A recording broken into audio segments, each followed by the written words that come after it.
Hi everyone. The last date for filling up the IIFT form has been extended. So if you look at it, it has now become 16 December. So you have now extra days, 10 more days to fill the form. So those who have not filled the form can definitely fill the form now. Who should fill the form? I think students with 55 and above raw score can fill the form. That is different. People with 50 plus can also fill.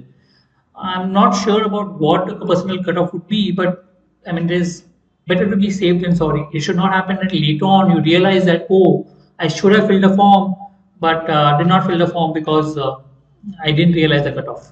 So I think 55 above, fill the form. But 50 plus, 50 to 55, think you are in a borderline case, may not get a call, can fill the form. Anyway, IIFT is a good college to be in. In recent years, it has been getting good placements.